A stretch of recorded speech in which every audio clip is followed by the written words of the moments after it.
Doctor Yunus যখন বলেন যে ঐক্যমত্যের ভিত্তিতেই আমাদেরকে সংস্কার করতে হবে, তখন ঠিকই কথা বলেন। যদি ইউনূস সাহেব ভোটের আগেই চলে যায় তাহলে কি হবে বলেন তো? মেজাজ টেজাজ কম দেখানো উচিত, হাবভাব কম করা উচিত। তারা নিজেরাই বলছেন 2 টার্মের বেশি, 2 কনজিকিউটিভ টার্মের বেশি প্রাইম মিনিস্টার হওয়া যাবে না। যদি ইউনূস সাহেব ভোটের আগেই চলে যায় তাহলে কি হবে বলেন তো? ওনার এমন মেজাজ খারাপ হয়ে গেলে দূর এদের দিয়ে কিচ্ছু হবে না, আমি থাকবো না। যদি চলে যায় তখন কি হবে? একটাই ওয়ে আছে, তখন মার্শাল্লাহ হতে হবে, গভর্নমেন্ট করবে তাকে দিয়ে, আর করা যাবে না তো। অতএব প্রত্যেকটা দলকে এখন থেকেই একটু বুঝে শুনে চলা উচিত, মেজাজ টেজাজ কম দেখানো উচিত, হাবভাব কম করা উচিত।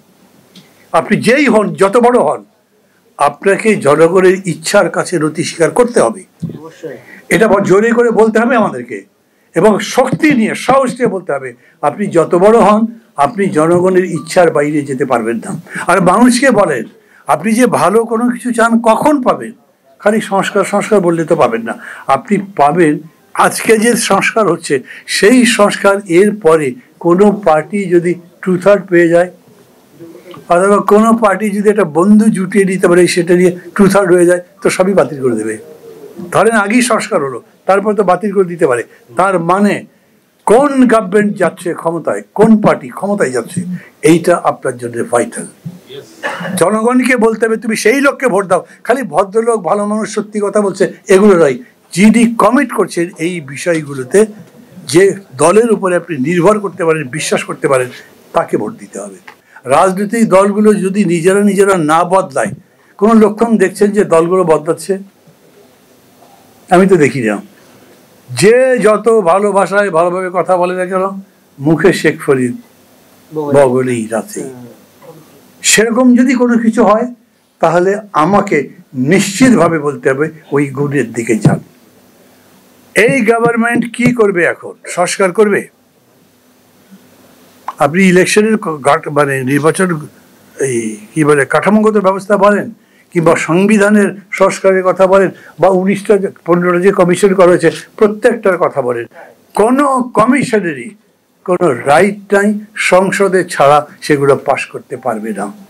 এটা একটা রাজনৈতিক দল পজিশন নিয়েছে। তো আমি তাদেরকে জিজ্ঞেস করলাম যে ভাই, আমরা 40টা পার্টি বসলাম, বসবার পরে ধরে 4টা পয়েন্টে একমত হয়েছি যে এই কটা ব্যাপারে সংস্কার করা যায়, করা যাবে, সেটা ওনারা এটার কোনো জবাব দিচ্ছেন না।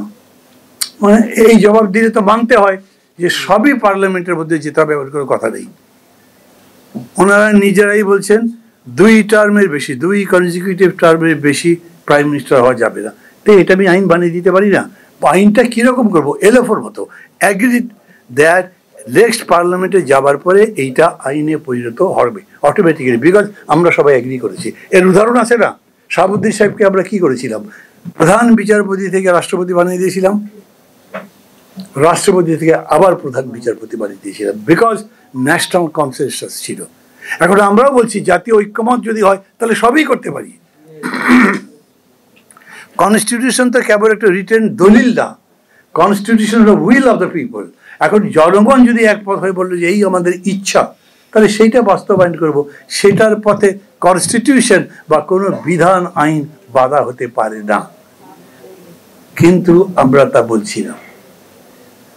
ডক্টর ইউনূস যখন বলেন যে ঐক্যমত্যের ভিত্তিতেই আমাদেরকে সংস্কার করতে হবে, তখন ঠিকই কথা বলেন। জোর করে করবেন নাকি? আপনি চাপিয়ে দিতে পারবেন? দেবেন না, দিতে পারবেন না। কিন্তু যদি ঐক্যমত্য না হয় তাহলে কি?